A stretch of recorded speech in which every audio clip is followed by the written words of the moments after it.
Well,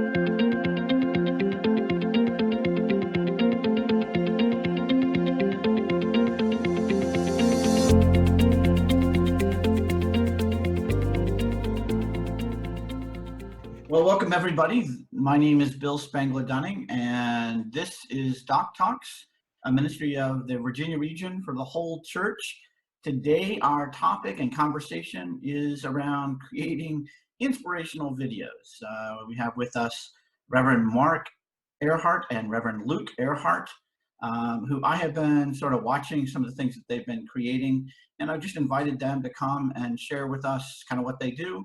And remembering that DOCTALKs is a conversation, so please, after they do a little presentation, ask questions or share with each other your gifts around making videos during this time. Obviously, this is a skill and resource that can be used now, but I hope that we don't forget the skills that we learned during this COVID-19 experience and continue to apply with them. So please welcome Reverend Mark and Luke Earhart. Thank you. Thanks, bud. It's good to be with you all this morning. And you're obviously technologically inclined because we're all using technology to communicate this morning. So this is good news for us as we kind of center our conversation this morning around how to incorporate some of that technology into what we're doing in worship settings and in devotional settings. So as Bill introduced, we're going to be talking this morning about how videography can be a helpful tool for us in ministry.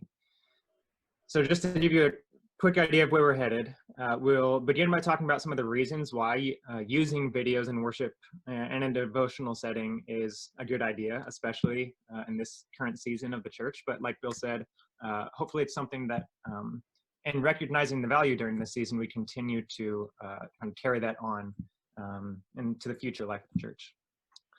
So after that, then we'll kind of walk through just briefly the process, outlining the process of creating your own videos, from storyboarding to filming and editing, and sharing your message with your community and what that looks like. And then we'll kind of sprinkle in there some product recommendations, and just to kind of get you moving in the right direction. We're not sponsored by anyone though, so there's no loyalties.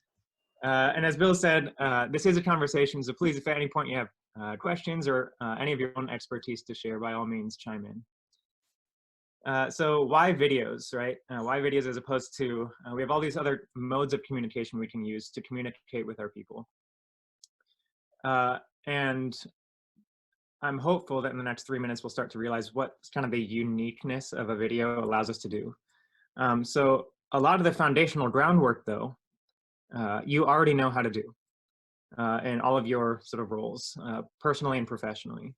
And the reason that is because video work, like any mode of communication, begins and ends as storytelling.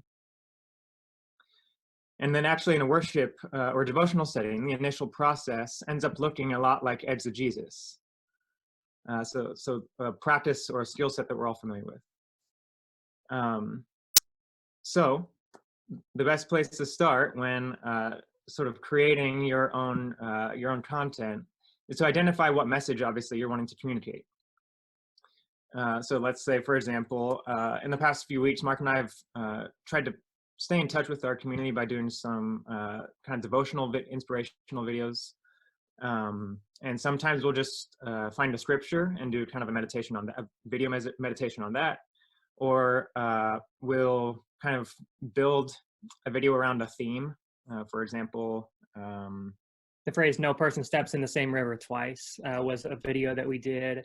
We did one around kind of the intersection of food and faith. We have a kind of a memorial piece that we've written about blueberry waffles that our grandma used to make for us when we were little kids, and how those blueberry waffles ultimately ended up being a taste of heaven. And so you kind of just, find one of those best tell, and then Luke's talking about this way of visually representing that story. So yeah, and as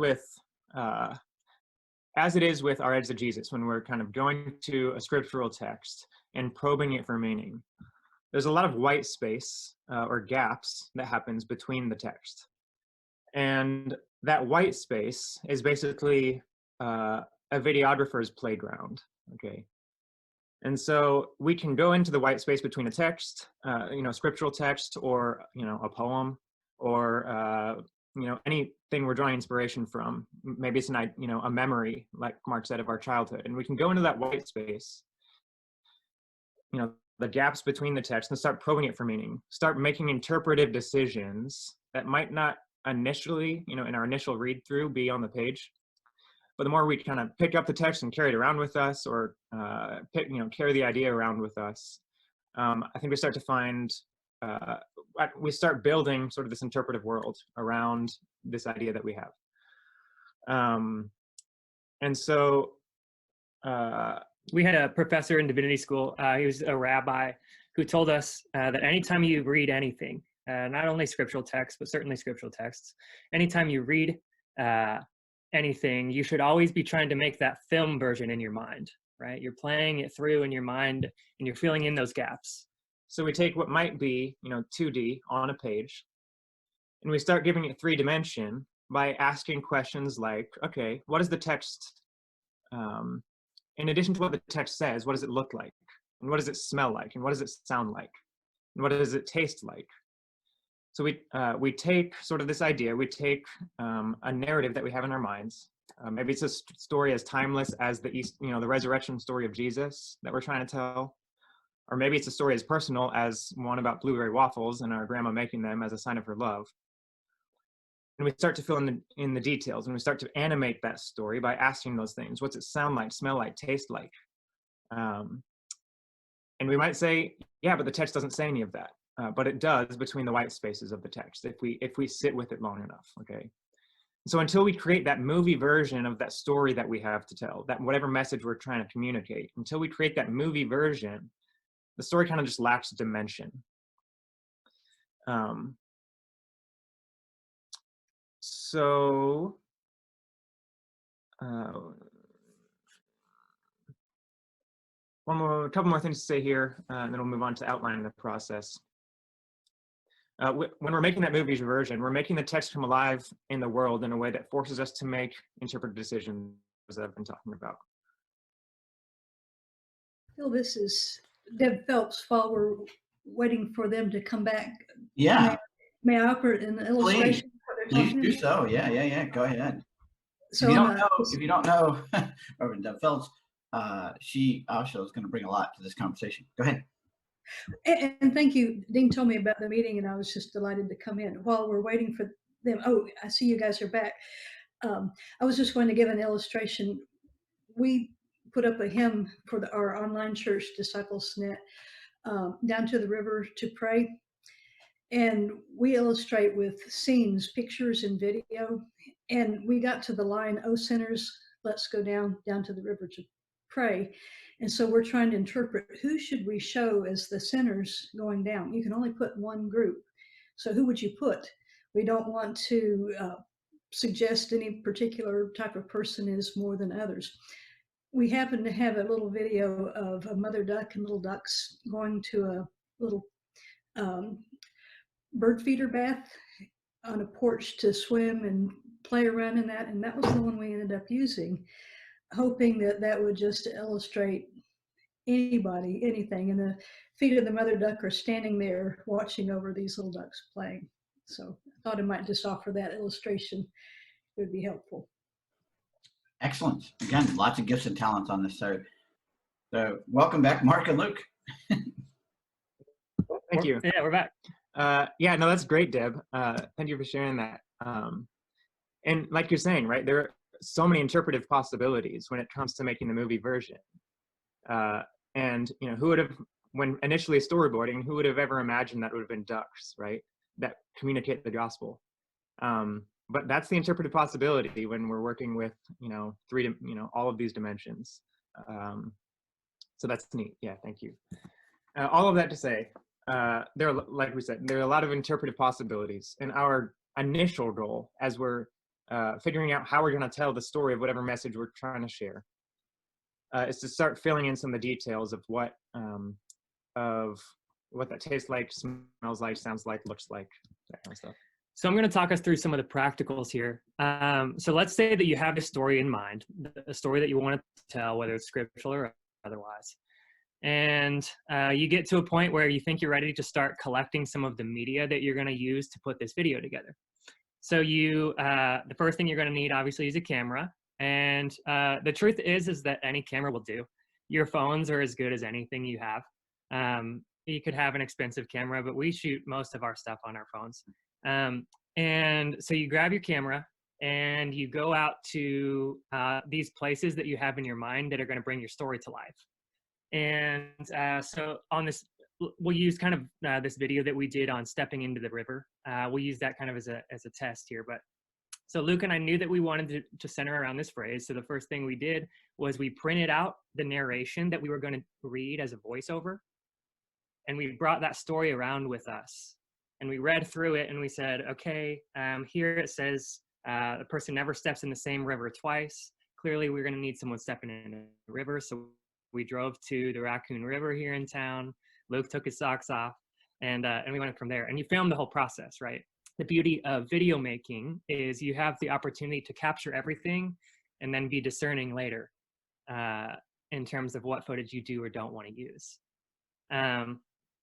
So the best thing you can do is just get out there with a camera. Like I said, the phone is as good as anything. Make sure you're always filming sideways rather than up and down. I'll show you something here in a moment. I've just for fun the other day, our dad, who some of you might know, he sat down at the keyboard, which is itself comical. But then he started to, but then he started to play When the Saints Go Marching In, which it ended up being quite good. I mean, it was just the melody. Yeah. But I recorded it and I filmed it vertically. But you can turn really any of these videos into meaningful moments by the way that you present them, obviously. So you're out there with your phone, you're filming sideways, and one of the best things you can do ahead of time to plan to kind of increase the quality of your video, plan to not use the audio that's coming into your phone. So while you're out there by the river, I'm recording my brother taking his shoes off and stepping into the river. And we're getting all of this passive audio coming into the phone, obviously. So all through this one audio stream, what we're hearing, if we were to use the microphone on the phone, we'd be hearing the river, the wind. We'd be hearing the wind. We'd be hearing birds. Me taking off my shoes. I mean, all of that extra stuff, all just kind of incorporated into white noise. That's kind of distracting if we just use that raw audio. So the best thing you can do to increase the quality of that portion of the video is to plan to just not use that.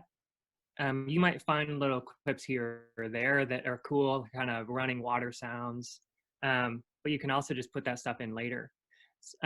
So don't worry about the audio. If you hear a car driving by, it's fine. So you're just capturing that video. Then what you'll want to do later is when you get back to your house or to the church, wherever you're going, if you can find a way to record your audio separately, that's going to increase the video quality quite a bit. And the way that we do it, sometimes we'll do it with a microphone. In a pinch, though, you can also use the voice memo, any voice memo app that you have on your phone. So just sitting in a quiet room, instead of like on the side, of a busy road or something where you're filming, just sitting in a quiet room, you can read your script that you have without all of the white noise. And then you don't have to memorize it while you're on camera. You can just be sitting in your office and reading it. And that's an opportunity that we have, obviously, because of the editing work that we're able to do. I want to say two more things about camera work real quick. One is, so you're out on the river, you're filming sideways. And you have a couple options in terms of how to kind of vary the nature of your videos, how intriguing each shot is. So you could just keep the shot rolling the whole time. Another thing you could do, and this is why we find it helpful to film with a buddy. I realize that's not always an option, especially given the social distancing state that we're in right now. But Luke and I, we'll just set two cameras, one from this angle and one from this angle, and we'll just keep them rolling the entire time. We won't move them. But then they capture the same thing at the same time. And then when you go to edit, you can just hop back and forth between both of them. And it just varies the shot dynamic a little bit. so that it just gives one more perspective, I suppose. Someone might see those ducks walking a different way to the pond this way than they would this way, and that might spark something for somebody. So that's one way to vary it. Another way, a lot of our, we'll get to a question here in 1 second. A lot of our phones have, and then second party cameras as well, have either slow motion capabilities or time-lapse capabilities, which is as simple as on your phone, scrolling over to that and hitting that little record button. And that can make for some neat shots too. Yeah, we set our phone up for maybe 30 minutes, pointed it up at the sky on a cloudy day, and just hoped that we'd come up with something cool. Or we did a video for Monday, Thursday, where Jesus is kind of overturning the tables in the temple, and we just put a bunch of change on a table, flipped it, but recorded in slow-mo to watch that change kind of slowly do its thing. It's cool to roll, and you have a little bit more time as the viewer to think about the impact of Jesus' actions, and so you can do a couple of those things to vary the shot rather than being a straight-on, Zoom style video shot the entire time. I think that's all I want to say about the camera at the moment. Do we have a question here that we want to? I'm interested in what kind of computer PC a person should have so I can use multiple monitors and edit my videos. Okay. Editing software. Okay. I'm using Movie Maker, and some of my volunteers are using Mac Final Cut. Yep. So I'll get to those product recommendations here in just 1 second. So we're moving to editing here for a moment. The biggest thing on editing, obviously, is having a program that you're able to put all this media into. Luke and I have used both PC applications and also Mac applications. I'll start on the Mac side because it's a bit easier for us. On the Mac side, most Macs come preloaded with a program called iMovie. That's the most basic entry-level place that you can start. And I don't know if I have screen share capabilities, but all right, so I'm going to share this screen real quick. I'll just walk you through just a second. This particular program is iMovie. There's a question in the comment section over here about Final Cut. Final Cut, basically the upgraded or professional version of iMovie. It allows you to do more custom video editing work. Sorry, give me 1 moment to read this question again.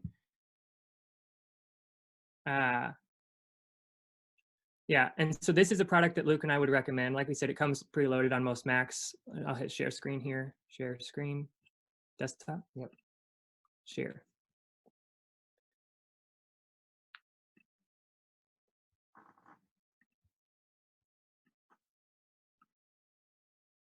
Zoom.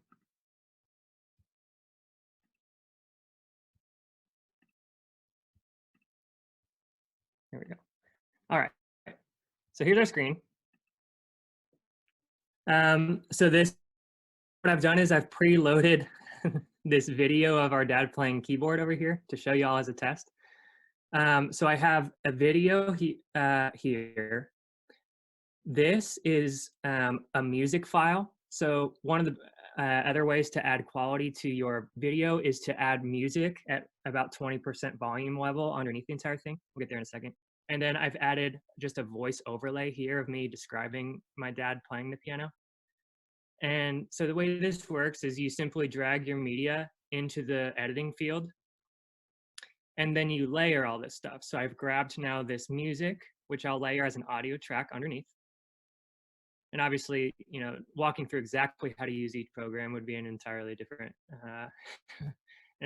session. But you'll just see that most editing programs work in the same general way. You stack all your media up on top of one another, and then you basically play back and you keep adjusting to see where you want to land. And so this is a relatively easy to use program. The step up from this is Final Cut Pro. It does enable you to do more tailored videos. You can drag things a little bit easier. That's on the Mac side of things. On the other side of things, on PC, let's do this. On the PC side of things, a couple product recommendations that I would suggest. One of them is a program called Pinnacle. Pinnacle is also relatively easy to use. as a beginner user experience for video editing. It has a similar interface to iMovie. And then Adobe also makes programs for video editing that range the gamut from beginner level stuff all the way up to professional video editing. And the Adobe programs all fall under this program called Premiere. So there's Premiere Pro, which is the professional grade, and then they have something called Premiere Elements and Premiere Rush. Premiere Rush is what it sounds like if you're wanting to do just a quick throw my media in and get a video in 20 minutes type of deal. So those are some of the recommendations that I'd make for PC. And then the last thing I want to do here is just walk through the order of operations for editing a video. So you've been out by the river, you've recorded your video. Sideways. You've sat in your office and you've either through your phone or through a microphone, you have recorded a voiceover of you reading your narrative. And the third thing to do is to find this music track that you're going to want to underlay everything with. And I want to make a important note here, which is to say, it's really important to pay for the music that you use in these videos for a lot of reasons, not the least of which is that the people who've put them together deserve compensation and acknowledgement for their work. So it's also then important to put in some kind of title slide to give visual acknowledgement to those folks in your video. One of the ways that we find our audio is there's this site, and this is worth writing down. There's this site called Audio Jungle.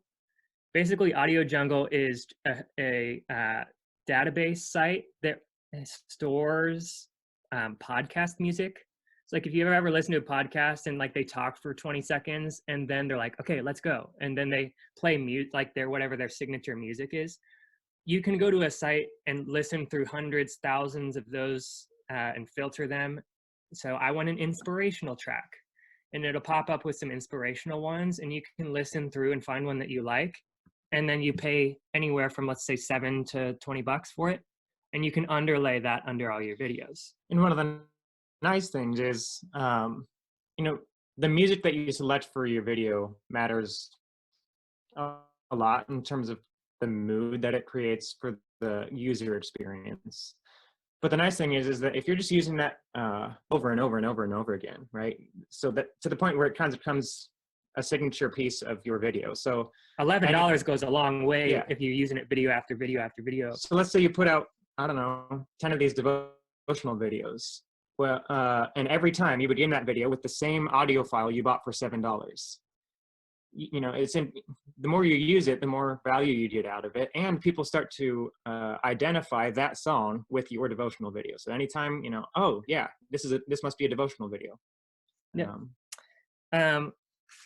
So you've got your video, you've got your music, you've got your audio overlay, and the last thing I want to say is the way that the order that you're gonna want to put them into your video editor. Always put your narration in first into your video editing software, because your video has to last that long, right? So you can't cut out at 2/3 the way through your narration. It has to at least last the length of your talking. You will another way to say that is you'll always need more video than audio. There's always, there's always got to be something on the screen.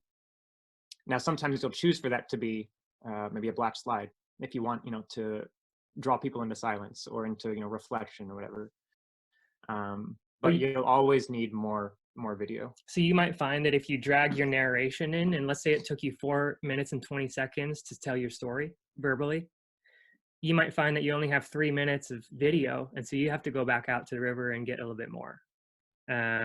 And that process can be frustrating sometimes, right? Like you feel like you've already squeezed all of the possible video, angles and ideas out of a story that you can, and then you still need, another minute worth. So you just got to get creative, or sometimes, recycle it, use the same video twice in a video even is fine. Yeah. And so you put your audio narration in first, then you'll start adding in your video clips and then you just stretch the music file out as long as you need it to last to get to the end of the video. That's kind of the highlights. The last thing I'll say before we open it up for questions is the application is obviously quite a bit different if we're talking about live videos. Streaming live is an entirely different bag. In some ways, streaming live is a lot easier because you don't have to go to all the prep work and you don't have to do any of the editing. It's certainly less time consuming. It's certainly less time consuming. And even so, obviously, we still have interpretive decisions to make when we're doing live video work, particularly for worship services and stuff like that. There are still a few things that we can do to add value to our live videos.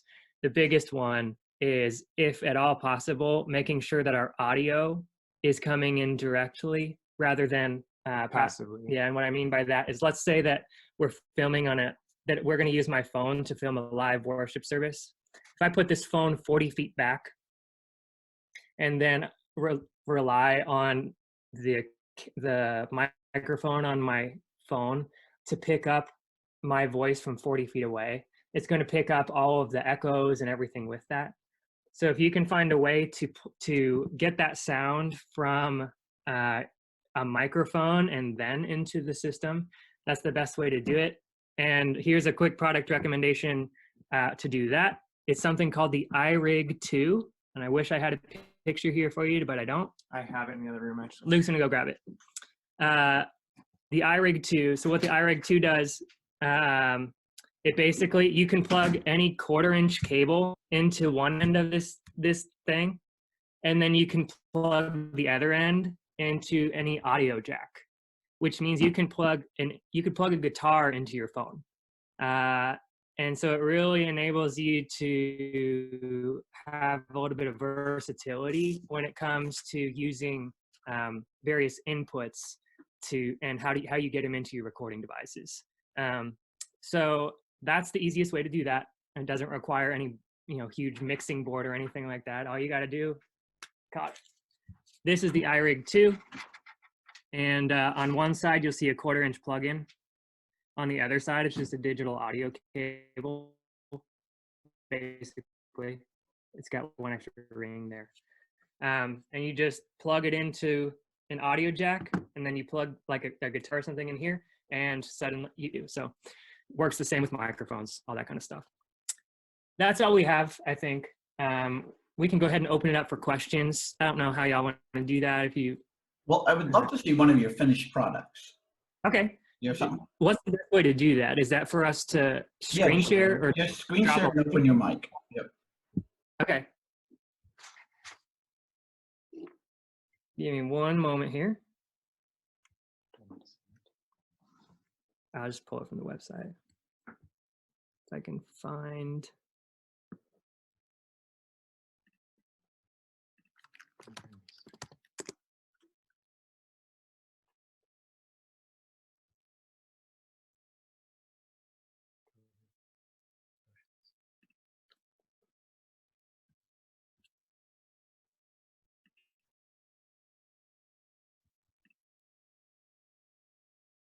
You have it, Jack?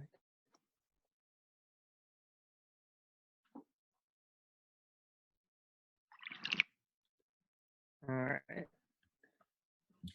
And the cool thing is, I'll edit this out when it gets recorded.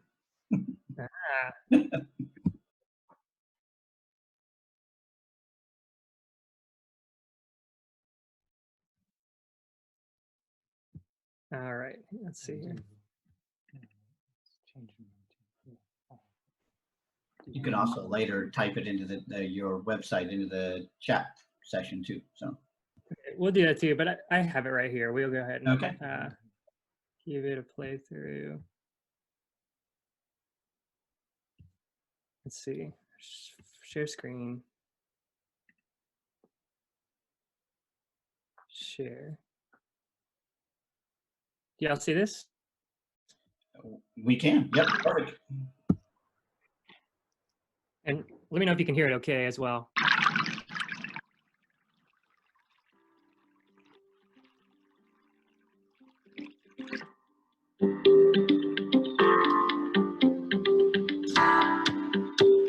A super long time ago, even before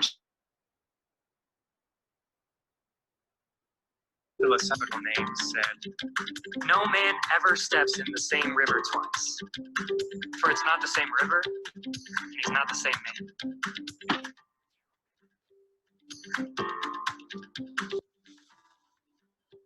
I'm not a philosopher, but I think he's saying things change. If you step in a river today, water swirls around you, dead leaves drift past, mud oozes between your toes.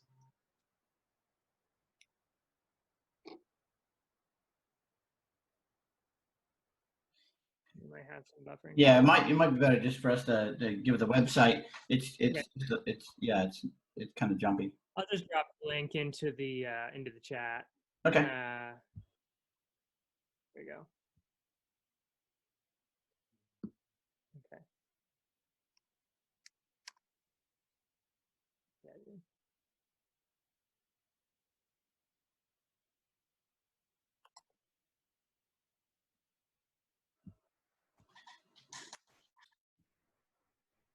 But while you're doing that, are you open for questions now? Yeah. So I just posted that there. I hope y'all can see that. Oh, that was a private reply. Okay. Just choose everyone. Yeah.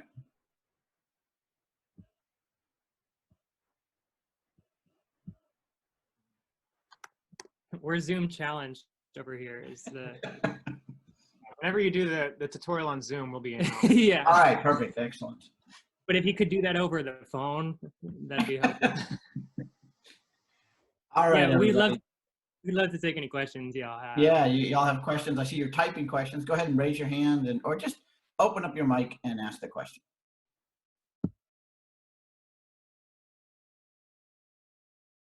Well, I posted in the chat a question.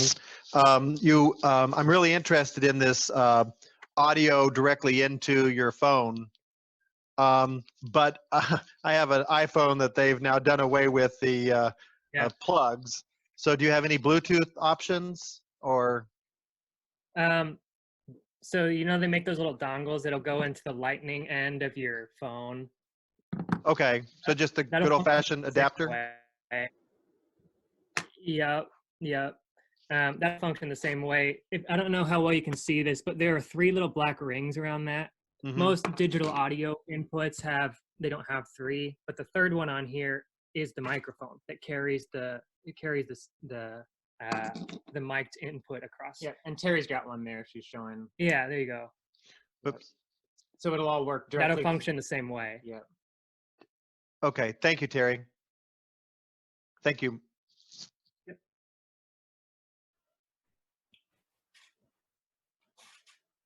Other questions or experiences as you've been talking? Good. I see a question on the chat here about free music or using a self-recorded music options. Self-recorded music is great. We love that.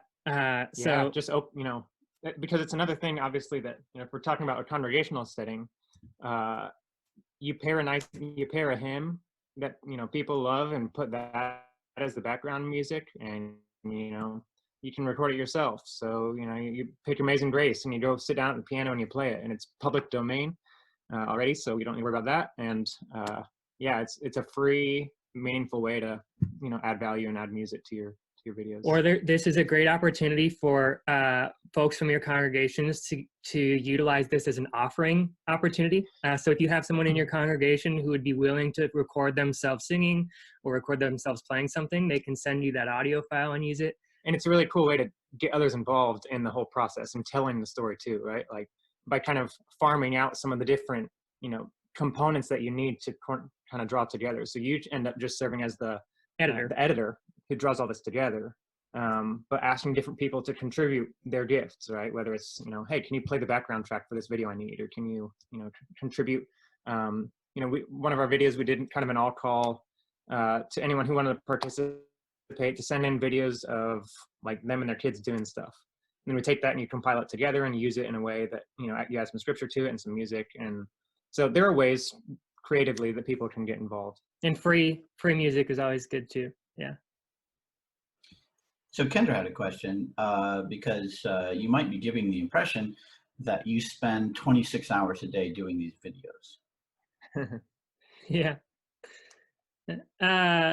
Yeah, so the question of video editing, we will certainly say that when we started going into quarantine, the amount of time that we spent doing this as opposed to our other traditional pastoral duties certainly shifted. It is an illusion, though, to think that we spend an exorbitant amount of hours doing this. So let's take just one devotion, for instance, this one that I've dropped the link to in the comments. Luke and I, we had the narration. We wrote that in 40 minutes, type of deal. Once we had that narration, we went out and filmed at the river, and we probably got 4 minutes of footage, which was enough to cover the video. We probably got 4 minutes of footage in an hour. And we already had the music because we'd been using that same music underlay for all of our videos. And it took us exactly 4 minutes to record the audio for our 4-minute narration. And then the editing process, you know, it's with anything, the longer you work at it, the quicker you'll get at it. Yeah, the editing takes longer. It does. But I bet we finished that whole video from thinking what we wanted to do to editing it in with about 4.5 hours of work. So it's a day's work. I mean, it takes a day to produce a video like that, but and that's kind of, I guess, where we pick our battles or pick our, you know, our priorities as ministers. Yeah. And we certainly don't do them every day or necessarily even every week. Go ahead. Yeah, I was going to ask, are you sending videos to your congregation like once a week? Okay, once a week. So March 15th, I think, was the first day that we didn't meet as a congregation. And the next day, that was a Sunday. And the next day, the 16th, we, on our website, rolled out a new folder called COVID Connection. And we basically tried to build a way of connecting with our community around some different categories of engagement that we thought would be sustainable for us, but also kind of feed some of the needs of our community. And so we built this kind of multi-tiered connection plan, I guess, built around devotions, so keeping them connected to their faith, built around member moments, we called them, so keeping them connected to one another. We asked people to send us just videos of what they're doing during the day. So like one of them is this family of 4 having a dance party with their kids at night to Cotton Eye Joe or something like that. And so that's, again, easy content that we don't have to produce ourselves or edit or any of that. It's just raw. Whatever they send us, we share it on Facebook and on Instagram and on our website. We archive it all. And so the more you get others involved in helping generate that content, so that all you have to do is kind of be the arbiter, the one looking after and sharing it and moving it in different directions. So we would send our congregation something probably every other day, but not videos like this once a week, once every other week. Yeah. And again, it's probably easier just, I know Deb, you had posted something there sharing. Just go ahead and open up your mic and share, and I'll just keep going through the questions. It's a lot easier. One thing I wanted to mention, just if this would be help to anybody, Disciples Net, we've got about 100 hymns, mostly from the Chalice Hymnal, but other places that are congregational singing of the hymns, and it has lyrics and the music. And we've got those, we paid for the copyright license on those. So if that would help to pull those into worship, particularly if you have, none of them are the newer praise hymns, but if that would be helpful to people, it has artwork and things like that with them too. And one thing I wanted to mention, one other thing is if you have people singing their own song, but they're using recorded CDs, which people tend to want to do, they'll play a CD. If they don't have the rights for those CDs, they'll take them down. So a cappella or produce their own. And even if you do play your own YouTube, if you put them on YouTube, a lot of times they'll zing you wanting to monetize or put an ad on it. Right. Someone else will claim it. So Yeah, that's a good point. You know, in addition to just wanting to honor the work of the artist, another more incentive to make sure your music is licensed, you know, well or appropriately, is if you post that stuff on, you know, Facebook or whatever, like Deb's saying, Facebook will end up stripping any unlicensed stuff out of your video, and so what you'll end up with is You'll have gone to a lot of work to prepare it how you wanted it, and then it won't end up how you wanted it. It won't be there. Another thing that's really great about, if we think about the long arc of all of this technological sort of work, and not just, you know, this immediate context of COVID-19, something that's really great about kind of stepping further or deeper into the technological world, as it pertains to our ministry, is that the more we archive this stuff, right, if you catalog it somewhere, even if it's not in a public space, like, you know, we archive all of our stuff on our website from, we have Thursday night worship and Sunday night worship in these videos and different things. And that's a great place where you can then redirect people later who aren't able to catch it live or whatever to go find that stuff. But as we look at the long arc of this thing, let's say over the course of, you know, and this is one of the beauties, obviously, of being in a liturgical year, is that all of this stuff will become relevant again, you know? So let's say, for example, we created a video on for Holy Week, and it was very specific to the events of Maundy Thursday and Good Friday and all that. It will become relevant again next year, and we can, you know, you can very, very simply just go and share that video again, and that that meaningful, you know, content, instead of being a process of, you know, 12 hours of hard work, will be a matter of sharing it in 2 minutes. It ends up paying dividends over that long arc. Wade, you had a question about the iRig too?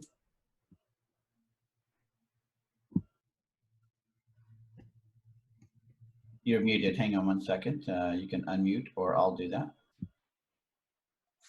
All right. Yeah, there you go. There we go.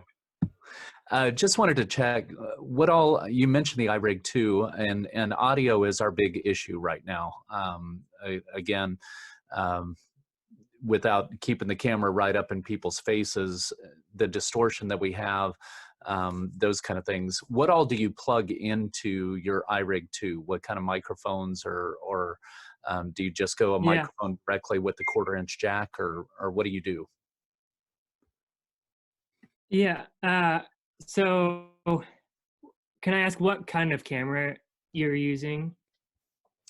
I was using my iPhone, Mhm. and then but I was having a problem. We were using Ecamm to live stream, Okay. and I was having problems with it hanging on. So I ended up having to directly connect it to the computer, and use one of the apps to try and make that happen. So the way that we operate our system here is that we actually run our entire soundboard through the iRig. That's what I'm. And we have 2 different setups, one at our home and one here at the church. And both setups have we have mixers in both places. Now this is a little bit of a larger setup. It doesn't have to work this way. You can do it as direct as with a phone. But we run, because we want to have the capabilities of using a keyboard or a guitar, or maybe 2 mics all at the same time, and not have to constantly be unplugging one 1/4-inch thing from here and plugging a new one in to be able to get that input. We run it all through a mixing board, or through a mixer. And then we just take one line out from that mixer and on a 1/4-inch and run it through here. And then you can use your mixer exactly as you would. So like at the church, we have an analog mixer here, you know, a traditional mixing board with slides and everything, knobs. And once we have that 1/4-inch plugged in here as an audio out from our board, we just use our mixing board exactly as we normally would. And there are also ones, as you're saying, that they have, I mean, you still need the hardware, but they have digital mixers, you know, things that are, they put basically faders on like an iPad kind of thing. And there are apps for that too. But yeah, and the mixing sort of hardware, you know, you can get something very simple for 30, 40 bucks online to do what you need it to do, to get basically, you know, let's say you're just oscillating between 2 or 3 channels. You know, you need a mic, you need something to plug in, maybe a guitar, and like that's it. Or maybe you plug in your computer too, so you can play, you know, audio files from that. You can get very simple mixing things that integrate well through USB and stuff with a computer for like 40 bucks on online. They have these little boxes. One of the companies that makes most of them is called Focusrite, I think it is, but they have these little boxes. It's basically takes everything that you would see on a larger mixing board and makes it into a little tiny box like this. There's Focusrite makes one called the 4i4. It's 4 in, 4 out inputs, outputs. And basically it's as simple as you plugging like 4 different inputs, so maybe 2 mics, a guitar, and a keyboard into the front of this system.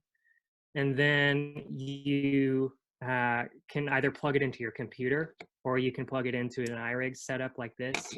And it's just a portable little mixer, basically. It has a couple little knobs. I mean, you're not going to be doing all kinds of EQ or anything, but I mean, you can do volume control and stuff like that. And that's a really good portable setup. I mean, you can grab that box and take it with you anywhere that you need to go. So they have little setups like that. But the quick answer to your question is that you can basically, you could plug a huge system into this little device and have it run into your iPad or iPhone. And I'll drop. Luke's going to drop a link into to this 4i4 setup into the comment section. Great. Excellent. Thanks, guys. I'm going to go to Alan's question about the Dropbox, where do you put that stuff? And I'll ask Alan to ask that question. But I'm just curious about your brains a little bit. Did you all, like, in the midst of COVID-19, you go find iRig 2, or did somehow you all just learned this in seminary in some class? Yeah, it was our seminary audio course. Ah, gotcha. No, Okay. we learned it from you, Bill. Yeah. I learned it. As with all good things, we learned from you. Yeah. The quick of it is obviously we sat down at the very start of this. The camera setup that we used is something called Mevo, M-E-V-O. It's actually really relatively affordable for a semi-permanent setup. The way that Mevo works is it's a camera, and that camera connects to, you can control it from your iPad or from an iPhone. And so it has the fisheye lens on your phone. You zoom in to the field of vision that you want people to see. And you can control everything from the iPad like that. And since it's run off an iPad, we're both controlling our camera and our audio all on that iPad. So it's all right there in the app, and it's all relatively straightforward. The Mevo app also has an opportunity to do what they call overlays. So you can pop up a title slide or pop up pictures or that kind of stuff. Yeah, so the iRig, actually this application was meant for guitar setups. We just got on some chat room because we knew that we needed to somehow get Googled it. They have them at all the like at Guitar Center and any of the kind of music shops that y'all might have in town.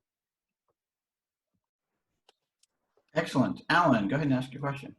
Yeah, well, first, tell your dad hi. I went to seminary with your father, so tell him hi. But I think you answered my question, which was you have a site on your website. Yeah, let's tell him. You have a site on your church's website where you put all of your videos. So it's one central location. You don't have to use a Dropbox or anything like that, correct? Right. So there are a lot of options. YouTube obviously is a great option as in terms of a host for your videos. The reason there are so many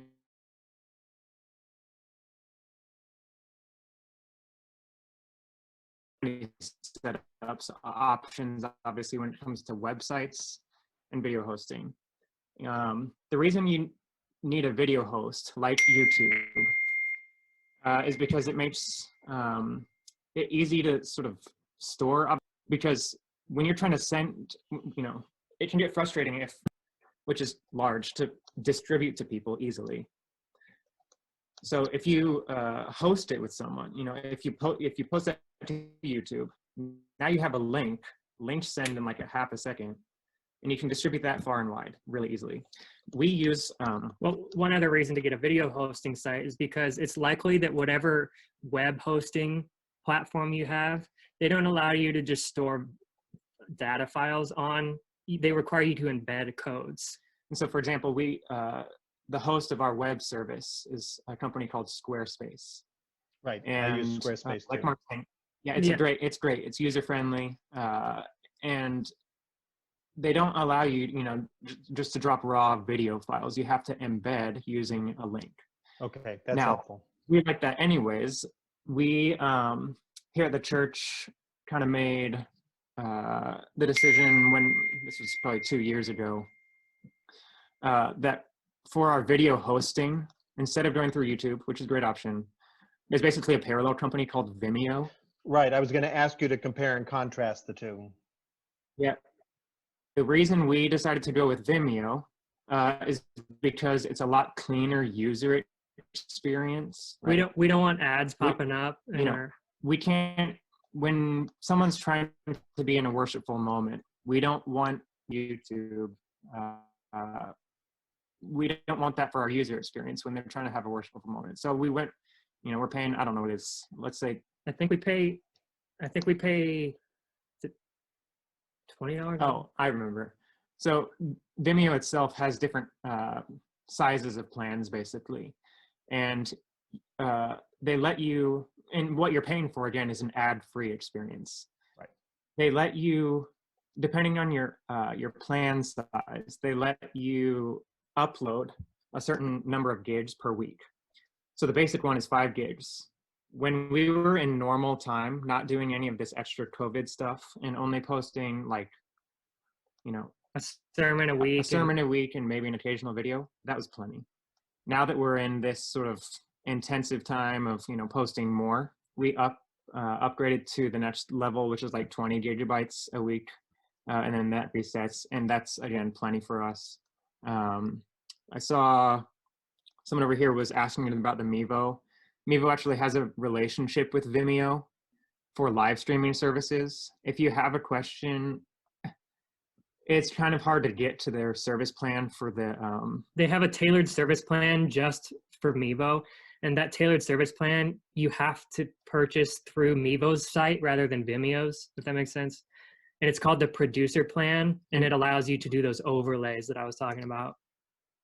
So if you're interested in... It's $15 a month. Yeah, if you're interested in Vimeo for the, as a hosting site to be able to host your live videos, go through Mevo website to try to find Vimeo's producer version package.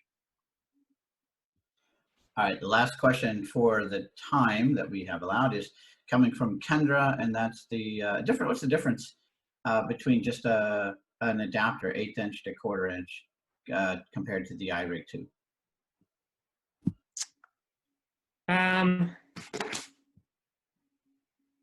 Can you phrase that one more time? Sorry. I'm going to ask Kendra to go ahead and ask the question. Yeah, does the iRig 2 differ from just a standard 1/4 inch to an 1/8 inch adapter? It does, yeah. And how does it differ?